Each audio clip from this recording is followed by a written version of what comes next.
Buenas noches, bienvenidos una vez más a esta sala de encuentros virtuales de la Asociación Cultural Héroes de Cavite. Hoy tenemos a un viejo amigo ya habitual en nuestra sala, que no es otro que Pedro Insua. Nos va a hablar de su último libro, Cuando España echó a andar. Todos conocen de sobra a Pedro, es filósofo, profesor, está en la escuela de Gustavo Bueno, discípulo de Bueno, participa en revistas, en programas de prensa, de radio, televisión, en fin.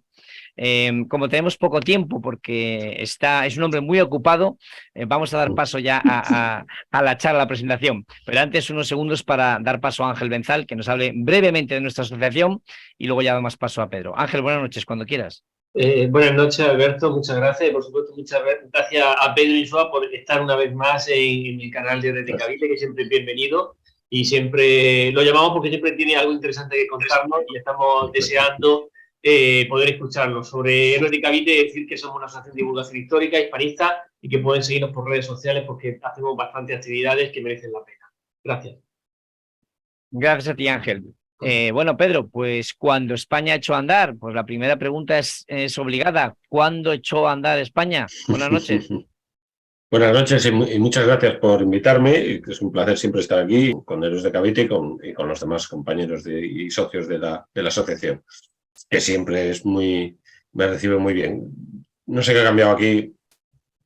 Vale, que estás Pues ahí, porque he puesto el libro para estás hacerte haciendo algo de el publicidad, ¿no? merchandising, vale. Me parece bien, me parece bien. Estás haciendo la propaganda de la HIT Pro. Eso es. Vale, Pedro muy Insua, bien. cuando España ha hecho andar, editorial Ariel, lo pueden ustedes ya comprar en librerías y por Amazon, en libro electrónico y esas cosas. Muy bien, pues estupendo, pues muchas gracias. Bueno, a ver, pues ¿cuándo España ha hecho andar? Esa es la pregunta. A pesar el hecho de la pregunta ya es crítico con ciertas posiciones, ¿no? Preguntarse si echó a andar porque ya, para empezar, te posicionas ante aquellos que conciben de algún modo, sea como fuere, la eternidad de España. Si alguien concibe que España es eterna, una posición más o menos pues residual, pero con más presencia de lo que parece a nivel ideológico, yo creo.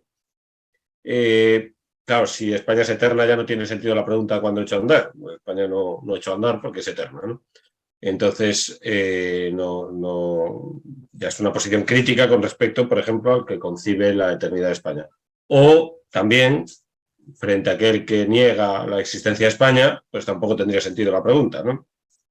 El negacionista, vamos a decirlo así, vamos a llamarlo de esta manera, que entiende que España es una especie de artificio del siglo XIX, proyectado con anacronismos sobre siglos anteriores y tal, porque es un producto del españolismo y tal. Cuando se concibe a España como una especie de epifenómeno de la ideología españolista, porque en realidad España no existe, pues entonces tampoco tendría sentido la pregunta por el origen de España, ¿no? Entonces ya, digamos, tan solo el planteamiento acerca del origen de España ya es un planteamiento crítico con respecto a esos otros dos posicionamientos, ¿no? Yo entiendo que España tiene un origen, por lo tanto, frente a la eternidad de España o frente a la negación de España, pues estaríamos, ¿no? Ese origen, después ya, una vez que estamos en ese terreno de la historia, digamos, como marco característico acerca de la cuestión del origen de España, es decir, hay que acudir a la historia inevitablemente, pues ahí ya pues yo tengo también voy posicionando críticamente con determinadas visiones, ¿no? Historiográficas y planteamientos historiográficos. Bueno, o pseudo-historiográficos, porque, por ejemplo, el planteamiento nacionalista, ¿no? Nacional separatista, vamos a hablar así, o nacionalismo fragmentario, que es contra el que va fundamentalmente el libro. El libro empieza diciendo un fantasma recorre España, el fantasma del nacionalismo fragmentario. Por supuesto, frase claramente inspirada en el manifiesto comunista, ¿no?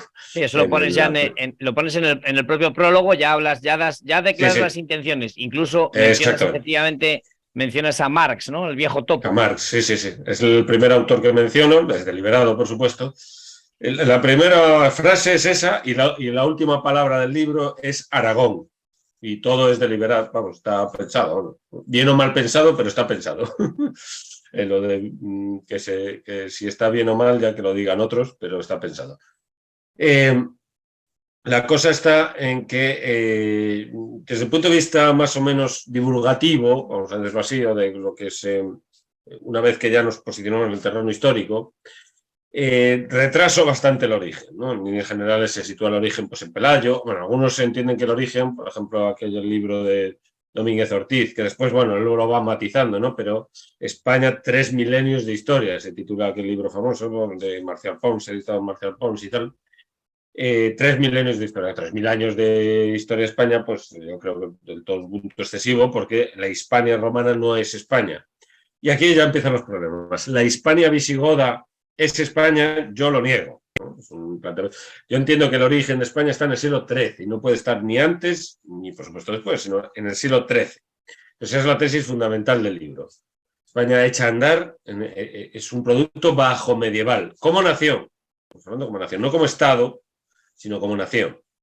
España como nación, la nación española, esa gens que hoy podemos reconocer como nación española, hoy seguimos reconociéndola como tal, eso que hoy seguimos reconociendo como nación española, esa gens, ese gentilicio, los españoles, ese grupo gentilicio, ¿cuándo surge? Este es lo que el libro quiere ser una respuesta a esa cuestión. No el Estado, no España como Estado exactamente, sino como gens, como nación. Entonces, la filología, por ejemplo, apoya mucho esta tesis del siglo XIII, ¿no? Porque según Visser, un romanista suizo, el nombre de los españoles, o sea, con la palabra va la cosa, ¿no? Muchas veces. No siempre, pero en este caso yo creo que sí. El gentilicio español es el único gentilicio que termina en ol, de los gentilicios en español, y es un provenzalismo, por lo visto, según Evise, vamos, ese autor francés, vamos, suizo, y entonces lo fijan en el siglo XIII, el origen de esa palabra, haciendo referencia al grupo de los peninsulares, de los que habitan en la península. Incluye Portugal, eso sí, incluye los portugueses, como españoles, como bien decía, bueno, como decía Camões, ¿no? En los Lusíadas somos todos españoles, ¿no? Decía Camões. Bueno, el caso es que la filología en este caso, pues acude un poco a esta tesis, ¿no? Que yo sostengo. Pero yo la tesis, sobre todo, viene del lado de la cohesión social que se produce ahí en el siglo XIII y no puede ser antes, cuando precisamente, no cuando empieza la Reconquista, España no empieza con la Reconquista, sino cuando termina la Reconquista es cuando empieza España como nación. Y la dinámica es la siguiente, lo digo muy rápidamente y después ya se precisaría lo que sea con las cuestiones que podéis plantear y demás. La Hispania visigoda es una prolongación de Hispania. Los visigodos, los pueblos germánicos en general, hasta la tesis de Pirén, ¿no? Se instalan en el Imperio Romano, pero no lo destruyen ni lo transforman siquiera. No hay una transformación, no hay una ruptura, no hay una solución de continuidad. Cuando los bárbaros del norte, vamos a hablar en estos términos, bastante inadecuados por otro lado, pues se posicionan y se instalan en el Imperio Romano. No forman ciudades apenas, los visigodos en Hispania, se mantienen las ciudades que habían ya, lo que habían fundado los romanos, es decir, es una prolongación. Claro, el famoso Laudes Hispania de Isidoro, la Hispania isidoriana, ¿qué es o qué es? ¿Eso es España? Pues no, es una prolongación de la provincia romana. Hay cierta desconexión política con respecto al centro romano, se produce una excéntrica respecto del centro de Roma como centro, con la descomposición, si se quiere, degeneración, más que descomposición, degeneración del Imperio Romano, la tesis de Henri Pirén, pero no hay una ruptura. Entonces, los godos son, los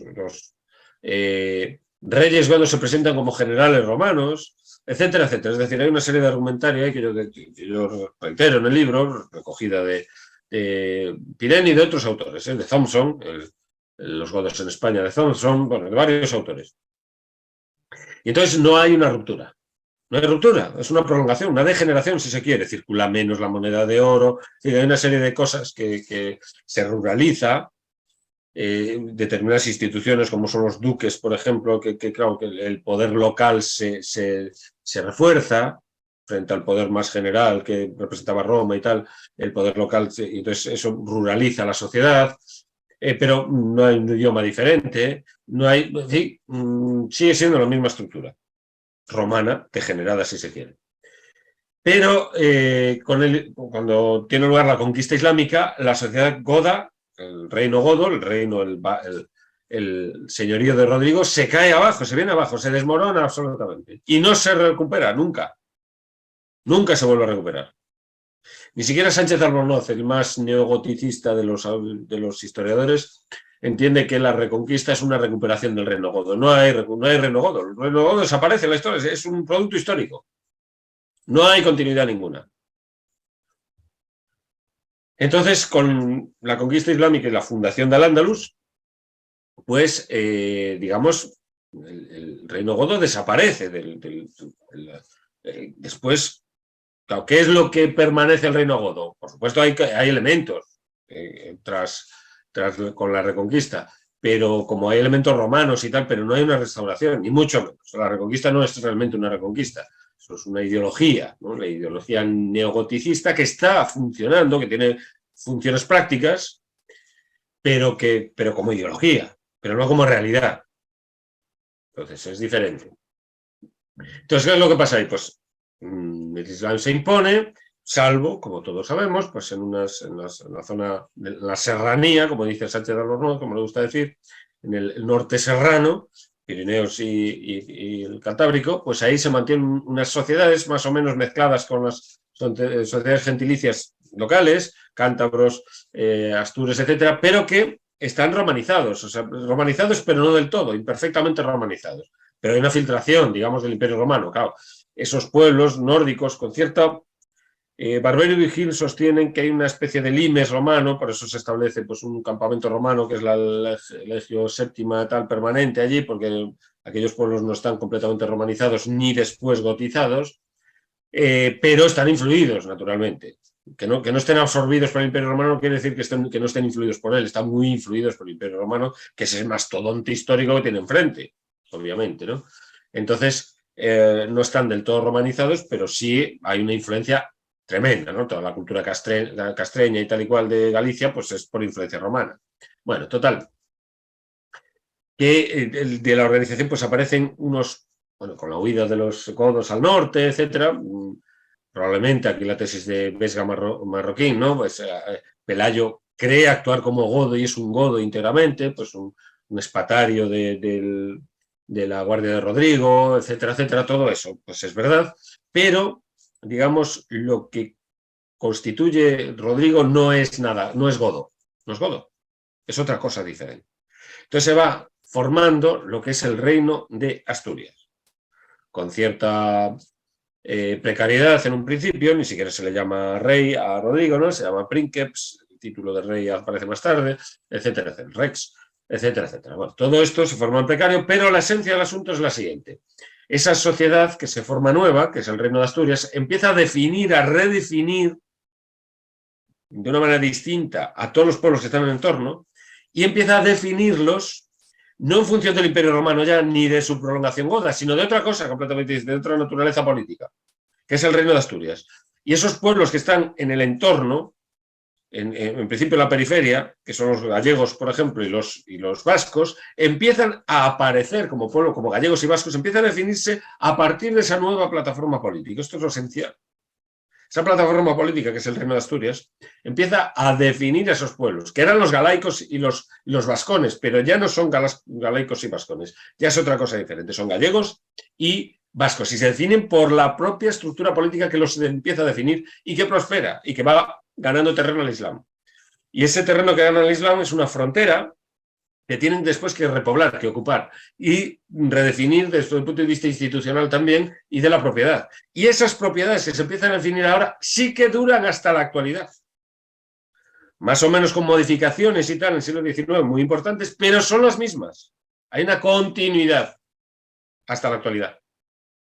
De tal manera que, por ejemplo, las ciudades que se fundan en la Edad Media, nosotros vivimos, esta tesis de Ladero Quesada, nosotros vivimos en las ciudades las ciudades que viven los españoles actualmente, el 90% de ellas han sido fundadas en la Edad Media, en la Baja Edad Media. El 90%. Y son las mismas ciudades. Estaban ahí muchas de ellas, de plataforma ya romana, o bueno, romana sobre todo, o islámica, pero quedan completamente reestructuradas y redefinidas, desde el punto de vista de la propiedad, desde el punto de vista, por ejemplo, Córdoba. Córdoba, una vez conquistada en 1236, pues las ordenanzas municipales, todo, la propiedad, todo se vuelve a reorganizar. Absolutamente, encollaciones barriadas que tienen que ver con las iglesias fernandinas que se fundan ahí, la Magdalena, San Nicolás, Santa María, que es la catedral, etcétera, etcétera. Entonces se va a redefinir y dura hasta la actualidad, esa misma organización es la actual. Con modificaciones en el siglo XIX, pero es la actual. Pues es un fractal de España, en la ciudad de Córdoba, por ejemplo, o de Sevilla, lo que sea. Entonces, el idioma es el mismo. Nuestro idioma tiene continuidad hasta el siglo XIII, sobre todo con Alfonso X, que es el que le da, digamos, esto lo reconoce el propio Nebrija, en la gramática de la lengua castellana, dice que quien impulsa de una manera decisiva en el prólogo el castellano como lengua común al resto de España, porque el propio Nebrija dice que ya en el siglo XIII se empieza a hablar en Aragón y tal, y incluso que ya después dice Nebrija que los aragoneses la lengua castellana la llevan a Italia. Entonces, en definitiva, ahí se va formando una serie de atributos que son los que caracterizan hoy en día a la nación española. La lengua, las ciudades, o sea, todo el urbanismo, etcétera. Todas estas características se forman ahí. La propia frontera, España es una entidad frontera, en buena medida, frontera que se está superando permanentemente. Entonces, ¿qué ocurre con ese reino de Asturias? Que lleva unas sociedades, unos pueblos que están pacificados en el norte, que no tienen al Islam enfrente, los lleva a esa frontera, conquistada al Islam, tierra de nadie en la zona del Duero, pero en otras zonas no, en el Duero central, pero en el Duero, en el Bajo Duero, por ejemplo, ahí esa zona estaba muy poblada, no es una tierra de nadie que se ocupa, ni mucho menos. Pero se redefine absolutamente, institucionalmente, desde el punto de vista de la propiedad. Entonces hay unos repartimientos, y es ahí donde se hace España. Pueblos que vienen, vascos, gallegos, cántabros, astures, en principio, que se llevan ahí y se le da una serie de libertades, de fueros, de franquicias, y se mezcla una población con otra. Gallegos con vascos, ahí se mezclan. No hay que ver nada más que las familias nobles, por ejemplo, que eso se puede registrar perfectamente, porque hay registro escrito y tal. Y entonces, ¿cómo se van mezclando ahí? Con las familias nobles, en la propia coctelera fronteriza. Y ahí es donde se forma España. Pero no en un principio tampoco en la alta Edad Media, sino en la baja Edad Media, cuando se llega hasta el final. En la Castilla Novísima, Andalucía. Cuando se forma Andalucía, ahí se forma España, porque ahí se forma, por ejemplo, todas las villas pecuarias, que es la base de la economía castellana, en principio, pues es lo que es la mesta y todo lo que... la ganadería, y entonces hasta que no hay vías pecuarias, y para que haya vías pecuarias tiene que haber vías pecuarias, entonces las vías pecuarias implican un norte-sur, etcétera, etcétera, hasta que no se cohesiona todo eso, los puertos del norte se conectan con los del sur, toda esa cohesión, y ahí se meten generaciones de mezcla entre gallegos, vascos, aragoneses al final, para la Castilla Novísima ya llegan los aragoneses, los trae el propio Alfonso, y ahí es donde en ese magma, digamos, es donde se forma la nación española, porque la nación es un concepto antropológico más que político. Es la política que lleva la voz cantante para que se forme esa nación. La iniciativa la lleva la monarquía particularmente. Quien hace a España es a la monarquía, eso es así. Muchas veces con el obstáculo de la Iglesia católica. La Iglesia no fue ninguna alimentador. Otra cosa es la ideología cristiana, por supuesto. El cristianismo el proselitismo cristiano va a ser un motor fundamental, pero no la Iglesia. Son cosas diferentes. La Iglesia fue un obstáculo, y la Iglesia se salva gracias a la monarquía, en buena medida también. Son los primeros que empezaron a formar obispados y tal igual. Entonces, y muchas veces con el obstáculo de la Iglesia. Alfonso X está a punto de expulsar a todos los obispos de España en un momento dado. Todos los obispos, se dice pronto porque le traicionan en un momento dado y tal. Entonces, y digamos el papado, los obstáculos, la división entre Portugal y España es producto del papado, básicamente, y de la ideología cluniacense y demás. Entonces, bueno, el papado quería hacer una especie en España lo mismo que en Alemania e Italia, que fue la división de estados constante, porque eso le venía bien al papado, debilitar, divide et impera, vamos. Entonces, debilitar todo eso para servir como árbitro y tal, y la división entre Italia, la división estatal entre Italia y Alemania, después con el imperio y tal igual, pues eso es por influencia del papado, básicamente. Que en España intentó hacer lo mismo, pero hay una gigante de la historia, una mujer que yo desconocía hasta que empecé a investigar con este libro, que era la madre de Fernando III el Santo, Berenguela, la hija de Alfonso VIII, una verdadera factotum, prácticamente hizo ella todo. Prácticamente todo está en Innuce, está formulado, planteado por Berenguela, una gigante realmente en la historia de España. Completamente, yo no la conocía de nada, vamos, hasta que no empecé a investigar este tema. Vamos, había oído hablar así, pero de refilón. Ya tienes tema para el próximo libro, reivindicar Exacto, a sí, Berenguela. sí. Bueno, va a salir un artículo en La aventura de la historia sobre Berenguela. Voy a sacar un artículo, sí. Bueno, el caso es que en esa cautelar, ahí es donde se hace. Entonces, hasta que llegan al final, el testamento de Fernando III, ahí no se produce un elemento que es fundamental para la historia de España, y sin eso no puede haber España, que es la geopolítica, digamos, que es los dos, digamos, vectores de fuerza geopolítico que alimentan España hasta la actualidad, que es Europa, por un lado, el fecho del imperio, que le llamará Alfonso X, y que lo crea Berenguela, realmente. Berenguela se casa con Conrado, con el hijo de Federico II, con el hijo de Federico I, Hohenstaufen, con Federico Barbarroja, que va a casar Berenguela, pero anula el matrimonio del papado. El papado siempre anulando. La práctica de anulaciones del matrimonio del papado fue la gran política del papado, un mecanismo, digamos, de control político extraordinario, lo del matrimonio y su anulación. Impresionante, lo de la anulación de matrimonios del papado, cómo se dirigen por ahí los intereses de una manera. A Berenguela le anulan 2 matrimonios, el de con Conrado y con Alfonso IX. El padre de Fernando III, después el papado anula el matrimonio porque le interesaba dividir, que Aragón y Castilla o sea, que Castilla y León no se unieran y tal, le interesaba mantenerlos a raya. Bueno, la cuestión es que se forman 2 vectores de fuerza que son el fecho del imperio por un lado y el fecho del Allende, que le llaman África, por el otro. Y además vinculados de una manera muy importante. Cuando llegan al límite, claro, la ideología neogoticista no da de sí para atravesar el estrecho de Gibraltar.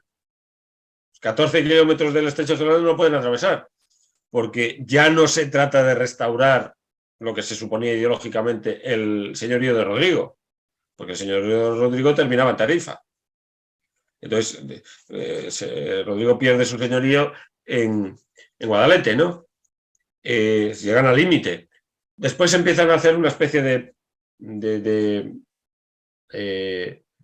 epiciclo, vamos a llamarlo así, que es lo de la Mauritania Tingitania, como una especie de prolongación del reino godo y tal igual, pero vamos, ya estáis haciendo muchas florituras historiográficas para sacar de ahí petróleo, ¿no? Pero claro, no cuela mucho, entonces hay que justificar cómo vas al otro lado. Porque si ya no se trata de recuperar tierra que había sido usurpada por los musulmanes, porque aquello ya era musulmán, pues entonces, ¿cómo justificas ir al otro lado? Y sin embargo, el testamento Fernando le dice que tiene que ir al otro lado. A Alfonso X le dice, ya está todo conquistado. El reino de Rodrigo ya está todo conquistado. Uno conquerido, dice, y el otro avasallado, Granada. Entonces ya está completo. Pero hay que ir al otro lado. ¿Cuál es el invento, digamos, o el empeño, más que invento, de Alfonso X para ir al otro lado? El fecho del imperio.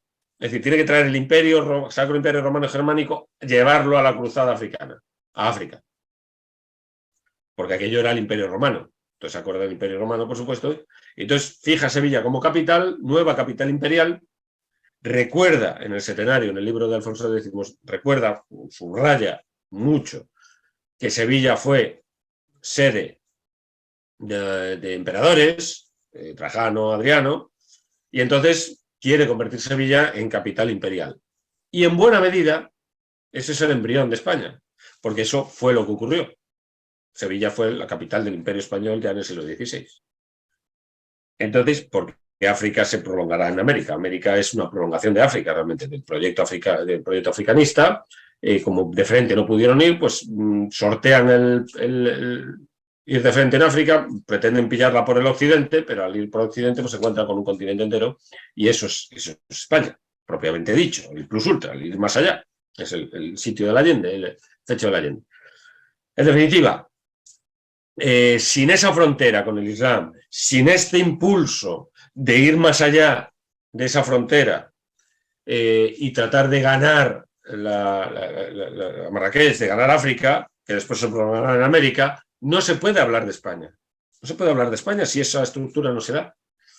Entonces, lo anterior es otra cosa, es una provincia romana, una prolongación de una provincia romana. Si la historia de España hubiera terminado en 1492, si no hubiera esa prolongación, sería otra cosa, sería pues una especie de Francia o una cosa así, una recuperación de una provincia romana, pero no es eso, España no es eso.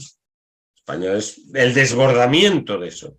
España empieza cuando se desborda el reino de Rodrigo, no cuando se gana, sino cuando se desborda. Esta es la idea fundamental que trato de defender en el libro y que creo que no está expresada. Si es que la novedad tiene alguna ventaja, que es algo muy discutible, que al decir algo nuevo sea mejor, ¿no? Pero bueno, por este afán que se tiene, ¿no?, con los escritores y tal, de ser original y no sé qué, pues si tiene algo de original, que tampoco, además a mí la originalidad es que no me importa mucho, pero si tuviera algo sería ese subrayado de España como producto bajo medieval con ese argumentario que acabo de decir, con esos argumentos. Entonces, esta sería la tesis fundamental del libro. Tardé 3 años en escribirlo, era un encargo que me hizo la editorial Ariel para un año y no fui capaz, o sea, porque todo el laberinto de la política europea con los Hohenstaufen y el papado y todo eso es un mundo impresionante y toda la historiografía que se ha hecho últimamente medieval de los medievalistas españoles, muy importante, de Carlos de Ayala, el propio Ladero Quesada, que es un gigante de la historiografía, Ladero Quesada es fuera de serie, pero por supuesto, claro, mi historia no es química, ni es matemáticas, ni es física, y entonces yo tampoco he hecho un descubrimiento que haya roto completamente con lo anterior, sino que traigo en el libro a colación la discusión entre Sánchez Albornoz y Américo Castro, por supuesto, y todo esto que hay que repasarlo porque no hay nada. La historia se trata de interpretar, y más documentos que todo el mundo conoce. Todos los historiadores saben cuáles son las crónicas medievales y tal, son pocos documentos, sobre todo cuando yo antes lo que escribí fueron libros relacionados con la historia moderna y hay mucha documentación, muchos papeles. Pero en la época medieval, pues ahí las crónicas son una visión muy oficialista, no hay. Entonces, está mucho más limitado, ¿no? Y los documentos todos los conocemos. Aquí, sobre todo, la discusión está en la interpretación de esa documentación, no en la documentación, que los documentos todos los conocemos, ¿no? Bueno, pues esta es la tesis fundamental del libro. Ahora ya cuando queráis me preguntáis algo o nada, o comentáis o criticáis o lo que sea. Ahora enseguida pasaremos a la ronda de preguntas. Voy a leer una parte que además la pones al principio del libro, que me encanta. Sabemos que eres un gran admirador de Don Miguel, de Unamuno. Hombre. Y traes una cita de él, entre muchas otras que, bueno, tú has escrito mucho sobre Unamuno, por Twitter, por las redes, por todos los, que dice: ¿es España una nación? Me preguntaba un lego en historia y le dije: España es internacional, que es modo universal de ser más que nación, sobrenación. Un conglomerado de republiquetas no es nada universal si no se eleva a imperio. Quería preguntarte que si estas republiquetas que dice don Miguel son precisamente esas republiquetas que quieren salir ahora, esos 100 años que, como también dices en el prólogo, que llevan horadando España, ¿no?, como el viejo topo, que comentabas también, y al final, pues eso, este libro es una respuesta, ¿no?, a ese impulso nacionalista que llevas ya años luchando contra él, ¿no? Sí, totalmente, no. El frente es ese. Después hay otros frentes, pero el frente fundamental es ese, es decir, el nacionalismo fragmentario busca siempre dar la espalda de España, ¿no?, desde el punto de vista historiográfico, para entender que las sociedades, digamos, auténticas son aquellas que se constituyeron en la Edad Media y que España en la Edad Media no existe. España es un invento moderno, los más entusiastas, o directamente contemporáneo. Muchos entienden que España surge en 1812. Otros, bueno, dicen que en el siglo XVI y tal, o con el matrimonio de XV, con el matrimonio de Isabel y Fernando en 1469, tal. Pero que no existe la Edad Media, que hay una pluralidad de reinos y entonces España no existe. No, pues sí que existe. Aquí yo sigo la tesis de Bueno, de Gustavo Bueno, y de Maraval. España era un imperio. Obviamente lo que dice Unamuno, la frase de Unamuno. Es un imperio y ese imperio es el que hace a la nación. Ese imperio porque España es el desbordamiento de la frontera, no es la frontera, sino su desbordamiento permanente. Ahí está la esencia de España. Digo. Yo no tengo ningún problema en decir la palabra esencia, que hay mucha gente que dice esencia y ya Franco, Pantano, no sé qué, facha y todas esas cosas. La esencia de España está en ese desbordamiento, como otras sociedades, no es la única tampoco, Roma en parte, Estados Unidos ahora, lo que es un imperio, que implica el desbordar esa frontera. El imperio alejandrino, el canon es Alejandro Magno, cuyo figura está muy presente para Alfonso X. Para empezar, porque el libro de Alexandre, ese famoso libro medieval, que es un libro de espejo de príncipes, es un libro de enseñanza que formó Fernando III para sus hijos, para Alfonso, para Fadrique, para Enrique, es decir, para Felipe, para Alfonso X y sus hermanos, ¿no? Y es Alejandro Magno, es la historia de Alejandro Magno. Entonces, y ese desbordar, ese carácter universal, de estar desbordando permanentemente esa frontera. Entonces, para hablar de España es necesario acudir a la idea de imperio, es necesario, es imposible, la idea de nación con la idea de Estado no es suficiente. Y entonces, precisamente, Alfonso X mantiene esa tensión imperial siempre. En una carta que dirige a su hijo, Fernando la Cerda, que morirá en una circunstancia muy dramática para la historia de España en general, la muerte de Fernando la Cerda en 1275 será una calamidad impresionante durante un año entero con una crisis sucesoria impresionante. Era el elegido, digamos, y era el hijo que tenía que haber sucedido a Alfonso, pero murió en Ciudad Real, fundación del propio Alfonso X, en Villarreal, que es en Villarreal. 1275 fue una verdadera calamidad. Bueno, pues una carta que le dirige a él, a su hijo, porque su hijo queda de regente cuando Alfonso se dirige precisamente a Francia, a Bocaire, para conseguir el imperio, que no lo conseguirá, dice lo siguiente. Claro, Alfonso X, de los 3 aspirantes importantes que había para conseguir el imperio, era el único que era rey. Entonces, el reino fue un obstáculo en buena medida. Era la plataforma para ir, pero era un obstáculo en buena medida. Fue un obstáculo porque tenía que reinar. Tenía la responsabilidad de reinar y los otros 2 aspirantes, Rodolfo y Ricardo, no tenían que reinar, ¿no? Entonces eso les liberaba y podía tener más acceso al imperio y tal. Pero en un momento dado, en esa carta, le dice a su hijo, el imperio es lo más. O sea, evidentemente elocuente la frase, así dicha, o sea, en plan casi macarra, ¿no? Es lo más, es lo más importante, porque si no llevamos el imperio a África, el Estado se agota. El Estado se agota. Entonces no hay manera de parar aquello. Entonces hay que llevar el imperio a África. Y entonces es fundamental para el sostén del propio Estado. De Castilla, pero también de Aragón. Entonces Jaime I se le suma. Y dice Jaime I, si cae Alfonso, caigo yo. Después. Entonces, hay una coordinación, y esa es la esencia del imperio, esa coordinación subordinada a Castilla, y ahí está el tema. Subordinada a Castilla. Aragón se subordina a Castilla. Jaime I es un rey que lleva más tiempo que Alfonso, en buena medida le está tutelando y tal y cual, pero está subordinándose. En un principio no, hay una rivalidad por Navarra y tal, pero después se subordina y hay un cierto aire paternalista en la figura de Jaime I hacia Alfonso, porque es más mayor. Jaime I es el que le ayuda a Alfonso a conquistar Murcia, ¿no? El reino de Murcia. Sí, en 1266. Pues su yerno, no, es su yerno, es yerno de... Es 1266, o sea, Alfonso es prometido de su hija, de la hija de Jaime, sí. Violante, muy tempranamente. No se casan hasta 1249, pero ya era prometido antes. Se casa justo un año después de la toma de Sevilla, en 1248 se toma Sevilla, en 1249, estando vivo aún, es infante Alfonso, no es rey. En 1252 muere Fernando III, entonces se convierte en rey, pero se casa en Valladolid con Violante, hija de Jaime I y de Violante de Hungría, y entonces se casa en Valladolid y se convierte, por lo tanto, en yerno de Jaime I. Pero al principio hay diferencias por Navarra, hay una disputa por Navarra, pero que después se resuelven y la cohesión y la solidaridad, digamos, entre ambos reyes es total y absoluta, total y absoluta. De hecho, Jaime es prácticamente el que se le mantiene fiel en todo momento a Alfonso. Y grandes consejos, yo los analizo en el libro, los grandes consejos que da, que no se meta con la Iglesia, por ejemplo, es uno de los consejos que le da Jaime I, etc.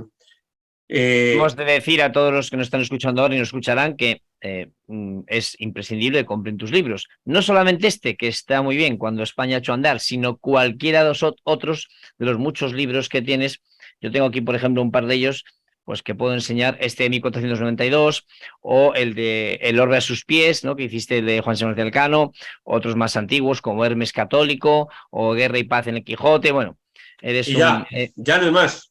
Ya no hay más. Alberto, he dicho ya todos. Has dicho todos. Tiene muchos libros, pero ya has dicho todos. Ya no hay más. Voy a dar paso a Ángel, que seguramente querrá hacerte alguna pregunta. Sí, perdona, ya en breve tengo que cortar, pero vamos. Sí, por eso, nada, son menos 5, me parece, pues 10 minutillos, 2 o 3 preguntas y te dejamos, Pedro. Ángel, cuando quieras. Abre... Dime, perdona.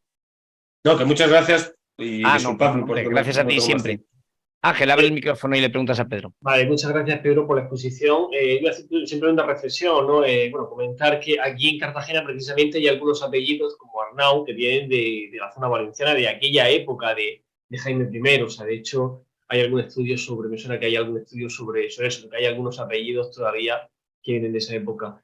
Y bueno, a mí me llama la atención de que hay algunos que lo mismo que a lo mejor te dicen que España no existe hasta, yo qué sé, las Cortes de Cádiz, mucho más adelante, luego son los mismos que te dicen que España tiene que pedir perdón por la conquista de América, por el genocidio, por no sé qué historias que se inventan. O sea, aquí utilizamos España según me convenga, que es para hablar mal de ella, ¿no? Entonces, bueno, si quieres comentar alguna cosa de eso, o si no, lo dejamos como reflexión y damos paso a tu compañero antes de que... Sí, es la España de Schrödinger, ¿no? No existe, pero ha mantenido oprimidos además a pueblos, además de antiquísimos, claramente superiores en todo. ¿No? Gallegos, vascos, catalanes son superiores, por supuesto. Bueno, no hay más, yo soy gallego, no hay más que verme en la superioridad, ¿no? Entonces, bueno, está el disparate y tal absurdo, porque no resuelven esa contradicción en absoluto, no la resuelven. Y claro, yo creo que precisamente Murcia y Andalucía son los dos digamos, regiones más características, más caracterizadas, por así decir, como hecho diferencial. Esto que yo creo, el caso de Murcia, por la reconquista. Murcia es la salida mediterránea de Castilla, y eso es fundamental, porque Cartagena, cuando se toma Cartagena, que se toma por mar por primera vez, una operación marítima, y Alicante, puerto castellano, ahí es donde aparece por primera vez, cuando se toma Alicante, y desde Alicante, la expresión fecho del Allende. Es decir, el primer proyecto de ir al otro lado es desde Alicante. Y al tomar Cartagena y Alicante es cuando los pisanos, de Pisa, toman contacto con Castilla, con la Castilla de Alfonso. Alfonso es un Stauffen, es hijo de Beatriz de Suabia, y al ser de Suabia es un gibelino y por lo tanto su candidatura al imperio le viene por ahí. Y entonces, cuando sale al Mediterráneo por Murcia y por Alicante, entonces cuando los pisanos piensan en Castilla y le ofrecen el imperio a Alfonso, a través de Marsella. Yo esto todo lo trato en el libro. Y la reconquista de Murcia es muy singular, más que la de Andalucía incluso en eso, porque hay una cohesión. Primero, porque se juntan Aragón y Castilla en el reparto. Entonces, ahí es donde se hace España realmente, en ese repartimiento entre Castilla y Aragón. Y entonces, Torres Balbás es la gran autoridad del repartimiento de Murcia, y es fundamental. El repartimiento, en Murcia además hay 2 veces, 1266, pero la cosa no funciona bien y tiene que, después Jaime le ayuda a conquistar Murcia, pero hace un repartimiento que no está bien hecho para Alfonso, tiene que, o sea, lo de la ingeniería social que significa Murcia es muy importante para la historia de España. Entonces esto de Cataluña es bastante más normal, digamos, digo, canónica con respecto al resto, que Murcia. Murcia es muy singular en este aspecto. Y Andalucía, porque Andalucía tiene una frontera ahí, bueno, pues cosa que le ocurre a Murcia también, con Granada. Pero claro, la zona de frontera, Cádiz, Jerez de la Frontera, bueno, todos los pueblos que hay por ahí, arcos de la frontera, se llaman de la frontera, porque hay una frontera. Nimes que pone Alfonso. Pero queda Alfonso frente ahí a la tesis de su padre, Fernando, que quería una especie de vasallaje sobre los arraeces, o sea, las jefaturas, los reyezuelos moros que había ahí, de niebla, de tal y cual, y eso no funciona, termina porque se le revuelven y en una gran revuelta mudéjar a Alfonso y tiene que dominarlos y poner una frontera ahí. Y entonces, tanto Murcia como Andalucía es muy singular. Son 2 regiones muy singulares y muy definitivas de la historia de España. Muy definitivas. Ya sabes la frase, ¿no? Mata al rey, no sé si mata al rey y vete a Murcia o mata al rey y vete a Lorca, ¿no? Porque si te ibas a la frontera... ¿Cómo? No te he oído bien. No, que hay una frase que es mata al rey y vete... Matías, ¿cómo es? A ver, ¿mata al rey y vete a Murcia o mata al rey y vete a Lorca? Yo siempre oí mata al rey y vete a Murcia. Y vale, sinceramente nunca me gustó. Bueno, Alfonso está enterrado, está en dos partes. Sí, cierto. El corazón se supone que está. El corazón está en Murcia. Sí. No, pero, el corazón está en Murcia y el resto está en Sevilla, ¿no? No, entonces, pero lo vengo a decir, Pedro, porque como éramos tierra de frontera... Está en Murcia porque, perdona, Ángel, está en Murcia realmente porque iba de paso porque el corazón quería que lo enviasen a la tierra sagrada, vamos, a Israel, a lo que hoy es Israel. Pero se quedó en Murcia. Entonces, y además en el testamento dice, si no se puede llevar, pues que se quede en Murcia y tal cual. No pudo evitarlo, como mucha gente que viene a Murcia y al final se queda aquí. No, pero la expresión es porque éramos zona de frontera y entonces parecía que te perdían... te perdonaban esto como no sé si habéis visto lo de Juego de Tronos, ¿no? Que ibas al norte, a la frontera y te perdonaban los pecados. Pues aquí pasaba lo mismo, o sea, te ibas a la frontera entre Almería y Murcia, a los castillos que estaban ahí, el de Lorca y el de Siquena, no sé, me parece que es, y entonces te alistabas ahí, como sabías que iba a durar poco porque había muchas escaramuzas, pues bueno, hicieras lo que hicieras, pues digamos que luego te podías venir a esa zona de frontera digamos, a luchar y te perdonaban lo que hubieras hecho. Pero bueno, un simple inciso, nada. Esa es la idea. La idea fundamental es que España es una tierra de frontera y es ahí, en esa frontera, donde se fragua España. Y la frontera murciana y la frontera, que son 2 siglos de frontera con Granada, pues ahí es donde se fragua, ahí está la clave, esa es la clave del asunto. Y es una idea bajo medieval, necesariamente bajo medieval. Otra tesis que mantienes tú, Pedro, siempre es la de que una vez que en 1492 se conquista ya Granada, la frontera continúa allende el océano. Eso siempre mantienes. Bueno, pues nada, tenemos 3 minutos para 3 preguntas. Así que voy a recomendar a los que quieren levantar la mano, Alejandro, Lucas y Freddy, que tienen que ser muy breves y muy escuetos porque Pedro se nos va a ir sí o sí en 4 o 5 minutos. Alejandro, por favor, abre tu micrófono y dile a Pedro desde dónde le estás hablando, desde allá en el océano le estás hablando, así que dile desde dónde le preguntas. Gracias, buenas noches. Buenas noches, Pedro, qué gusto. Siempre he seguido algunas de vuestras conferencias. Te saludo desde acá, desde la ciudad castellana de Quito. Yo siempre seguiré asumiéndome como castellano, como español americano de acá, siempre por acá. Mi pregunta es concretísima. En este punto, ¿cómo afectó el medioevo, es decir, la traslación cristiana aquí a América, primero, y segundo, muy rapidísimo,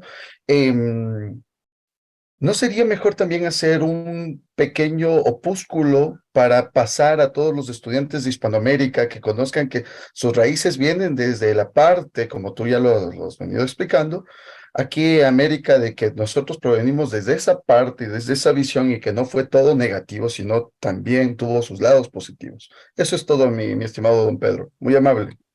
Bueno, muchas gracias. Pues yo en el libro de 1492, capítulo 4, ahí explico ese asunto que está vinculado con este otro, ¿no?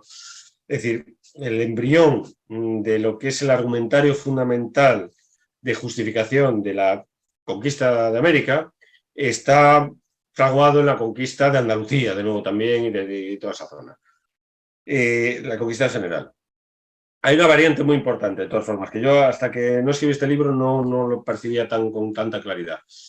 El argumentario procede de Santo Tomás de Aquino, del tomismo político, vamos a decirlo así, por Aristóteles, ¿no? Es decir, el asunto es que Alfonso también está en la línea aristotélica. Las sociedades, sean paganas o cristianas, la sociedad política tiene consistencia por sí misma. No hace falta la fe, digamos, para justificar la razón política, por decirlo muy rápidamente, ¿no? No hace falta la fe cristiana, cosa que es la idea que tienen más o menos en el Imperio Carlomagno, el Imperio Carolingio y tal, ¿no? Están, digamos, impregnadas de agustinismo político. Aquí aquí España, por razones, no porque seamos especiales, por razones también circunstanciales y por históricas, y que no es ningún misterio, ni ningún enigma, ni ninguna raza que la caracterice, nada, es una razón determinada, que yo trato de perseguir también en el libro, que es que penetra el tomismo, vamos a decirlo así, el tomismo político, es decir, la razón tiene sus mecanismos, su dinámica, y la fe tiene otros, que no pueden ser incompatibles, pero son distintos, son fuentes diferentes, tanto de origen como de resultado. Aunque no pueden no pueden contradicirse, dice Santo Tomás, ¿no? La verdad racional no se puede oponer a la verdad de la fe, la verdad se opone a la falsedad, nunca a la verdad con la verdad. Bueno, eso frente a la idea de doble verdad y tal. El caso es que eso es lo que entra en España, el tomismo político, de la mano ya de Alfonso X. Está muy influenciado ahí con una serie de fuentes, que yo rastreo también y tal, en el libro, en un capítulo 7, creo que es, donde hablo de la formación de Alfonso X, ¿no? Y entonces, claro, esta idea, pues claro, es lo que salva a las sociedades americanas de su no aniquilamiento, dicho así rápidamente, ¿eh? Es decir, tienen consistencia por sí mismas, luego son legítimas, dueños de su tierra, los indígenas americanos. Esto es el tomismo. Luego, no se les puede quitar, y si se les quita es por alguna razón que hay que dar. O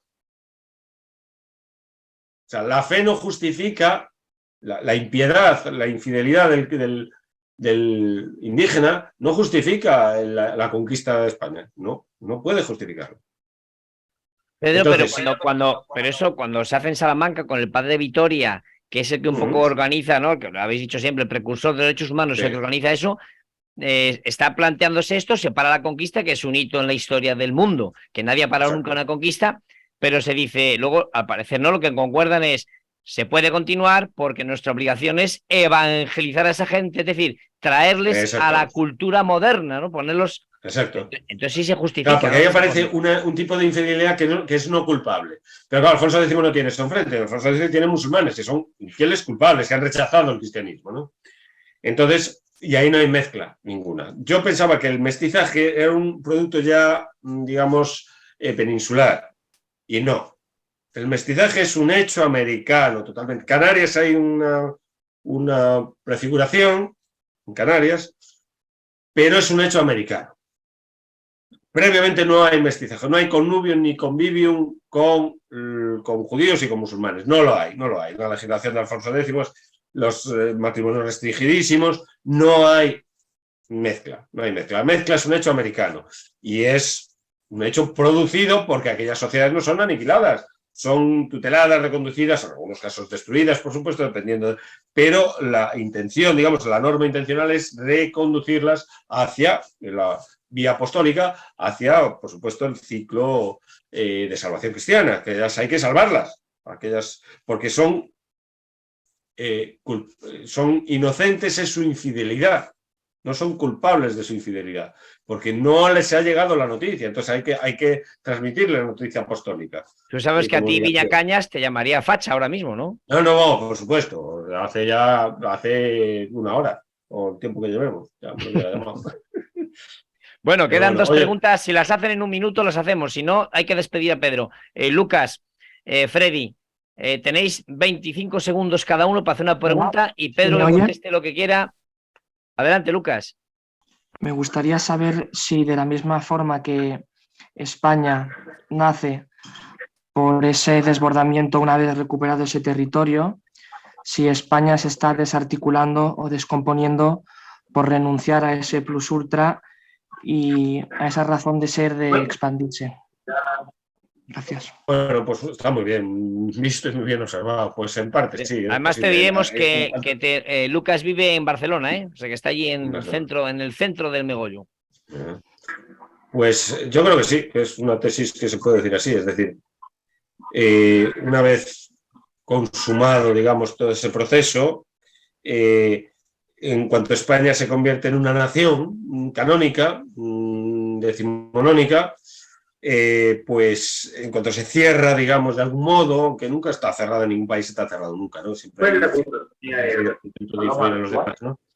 Pero claro, ese carácter, digamos, esa especie de atrincheramiento en la nación, en el concepto de nación política, hace que sobre todo, la idea de nación es muy ambigua, políticamente hablando, y que es el gran descubrimiento del siglo XIX, que tiene sus ventajas, naturalmente, pero es muy ambigua. Y entonces, ese atrincheramiento nacional, en el fondo, pues está acabando con nosotros, a lo mejor, sí, es posible. La fragmentación, digamos, del imperio americano, de los españoles americanos, pues se prolongue en la península y demás, ¿no?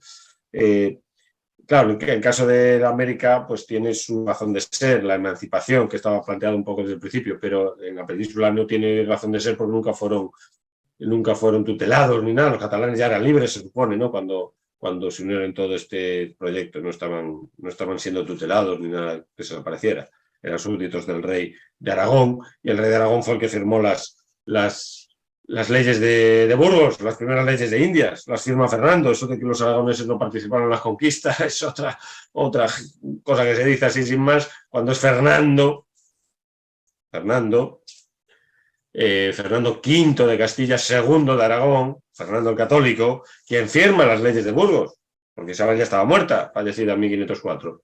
Las leyes de Burgos son en 1512 y Fernando muere en 1516, con lo cual es el rey de Aragón quien firma esas primeras leyes del derecho indiano. Entonces, pues, ¿qué estamos hablando? En fin, que yo creo que está muy bien observado y sí, algo de eso hay. Yo creo que en buena parte es clave incluso. Oye, Bueno, pues, lo siento, pero me tengo que ir. Sí, no puedo. Vale, pues nada, pues te despedimos, Pedro, para que quede constancia en el vídeo. Ángel, despídete de Pedro y no damos más preguntas. Muchísimas gracias. Muchas gracias, Pedro, por la exposición y aquí te queremos ver otra vez pronto, que siempre aprendemos mucho contigo. Muchísimas gracias. Muchísimas gracias. Un placer, como siempre. Y eso, en Murcia, clave de la historia de España, que nos dejen de esos menosprecios de esa gente. Que yo lo he visto personalmente. Ahí cuando hablan de naciones históricas, cuando otros iban en taparrabos, nosotros aquí tenemos 3.000 años de historia. Pues claro. Fíjate si somos... Bueno, a ver, Ángel, no te vengas arriba porque Asturias es España y lo demás es tierra conquistada. No empecemos, ¿eh? Bueno, pero venga, llegó la luna, ya sabéis, ¿no? Pues eso. Bueno, me tengo un besito, Pedro, un besito, gracias, chao. Un beso enorme. Muchas gracias. Un abrazo, hasta luego. Chao.